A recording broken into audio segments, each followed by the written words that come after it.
Bonjour à tous, bienvenue sur GM6, donc ce tuto rapide pour répondre à la question qui m'est posée par Michel29 au sujet donc de cette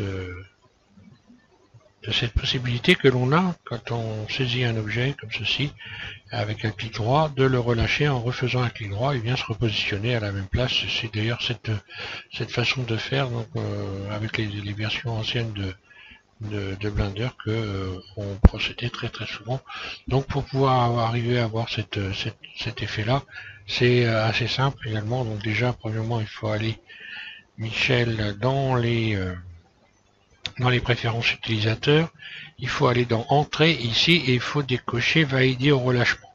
Surtout évidemment comme moi je fais je sélectionne par clic droit, je vais aller dans le raccourci ici, pardon, hop là je vais dans le raccourci, et là je sélectionne le clic droit ici dans le raccourci. Voilà, ici c'est autrement ça va être le clic gauche évidemment. Donc, moi je sélectionne avec le clic droit, et donc lorsque je vais dans navigation ici, voilà, ici je vais décocher oui c'est ça, non c'est pas ça, je vais mettre en entrée, voilà, dans entrée, souris, et décocher ici, voilà.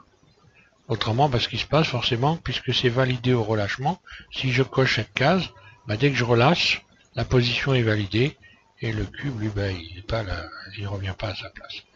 Donc cette fonction est intéressante parce que elle permet de déplacer des objets, de voir s'il y a quelque chose en dessous, et de pouvoir les remettre à leur place très simplement. Autre chose, prochainement je vais revenir sur la liste des menus, donc les menus favoris, et je vous donnerai donc moi ici, je vais en mettre en mode edit, donc la liste de mes menus favoris pour ceux qui suivent mes tutos, parce que moi je vais m'en servir et je vais vous inviter à chaque fois à vous servir des listes que vous allez créer. Donc vous pourrez créer la mienne et suivre mes tutos en ayant exactement la même liste des favoris que moi et en rajouter éventuellement, mais bon, dans ma liste à moi il y a quand même des éléments qui servent très souvent.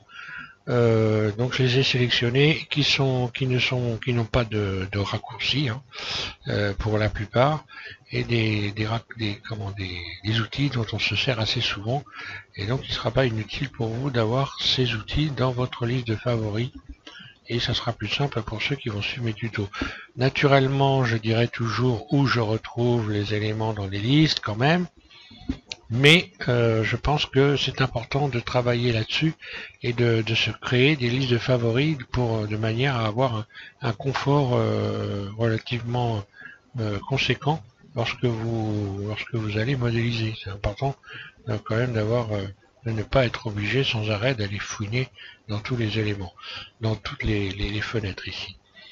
Bon, ceci dit, on est obligé aussi d'aller regarder, je rappelle quand même que vous avez les 3/4 du temps ici les raccourcis sur les bords des fenêtres, vous avez des raccourcis que vous pouvez apprendre, que vous pouvez utiliser ou pas, c'est au choix, on retient pas forcément tous la même chose. Moi d'ailleurs souvent j'utilise les fenêtres directement comme ceci, alors les raccourcis sont importants évidemment, il y en a qui sont indispensables dont on ne peut pas se passer, et petit à petit vous allez les apprendre. Pour ceux qui ne modélisent pas depuis très longtemps, vous allez en regardant les tutos finir par en apprendre une liste qui sera quand même relativement importante. Voilà, merci à tous de suivre GM6, et puis je vous invite à continuer. Donc, prochain je pense que je vais établir la liste de mes menus favoris. Voilà, merci.